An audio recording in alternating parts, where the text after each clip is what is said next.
પુણ્ય ઉપરની તમારી શ્રદ્ધાની કમી છે. એક વાત લખી રાખો, તમને બધા વગર ચાલશે, પુણ્ય વગર નહીં ચાલે. પુણ્ય શેનાથી બંધાય એ વાત હું પછી કરીશ, પણ એટલું તો તમે લખી જ રાખો કે મને પુણ્ય વગર નહીં ચાલે. આ ભાવમાં વધુમાં વધુ જો મારે ઉપાર્જન કરવા જેવું હોય તો શું?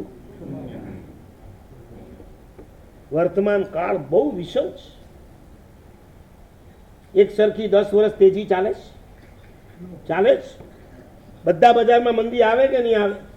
અને કોઈ બજારમાં નહીં આવે તો કોરોના એને મંદી લાવી દે કે ન લાવી દે? પલાઠી મારીને ઘરમાં બેહાડી દીધા કે નહીં બેહાડી દીધા?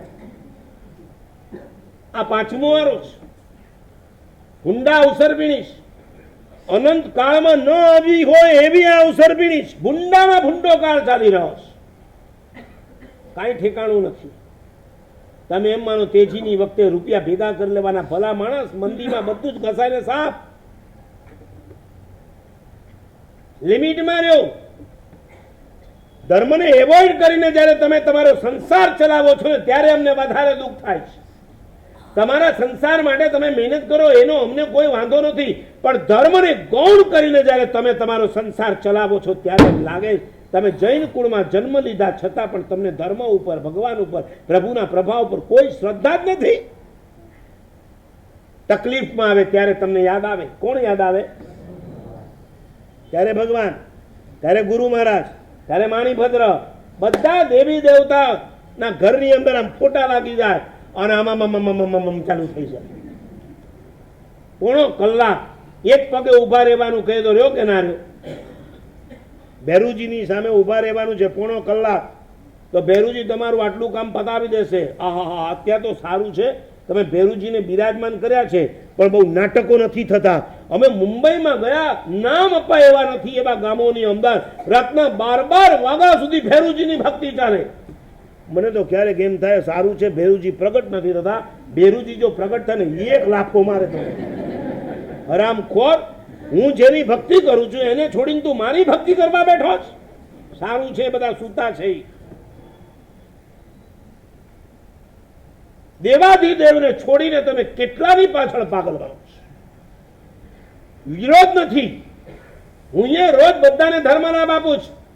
સરસ્વતી દેવીથી લઈને મણિભદ્ર સુધી હું પણ બધે જાઉં છું. અધીન શાસનના અધિષ્ઠાયક દેવો છે, રક્ષક દેવો છે, બધાને અમે ધર્મ લાભ આપીએ. તમારે શું કરવાનું હોય? પ્રણામ.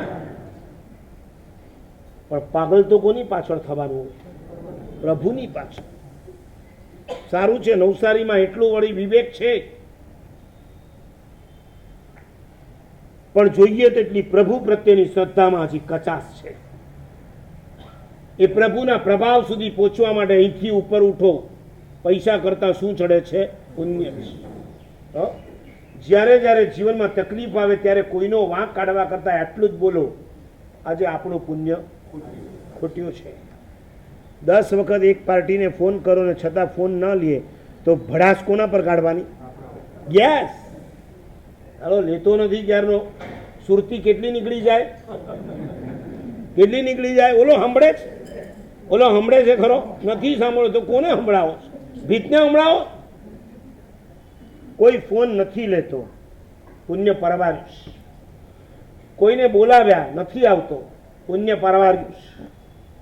કોઈકના ઘરે ગયા, એને આપણને આમંત્રણ આપ્યું, દરવાજે તાળું છે, આપણું ઇન્સલ્ટ કરવા માટે જ એને આવું કર્યું છે ને. હવે હું એને બતાવી દઈશ. શું કામ આવી બધી મૂછે તાવ આપો છો? આટલું જ બોલો, મારું પુણ્ય પરવાર્યું. છોકરો માનતો નથી, બોલો. કેમ ઢીલું ઢીલું બોલો? એ બધાના છોકરા બહુ ડાયા ડમરા છે. છોકરી ગાંઠતી નથી, પુણ્ય પરવાર્યું.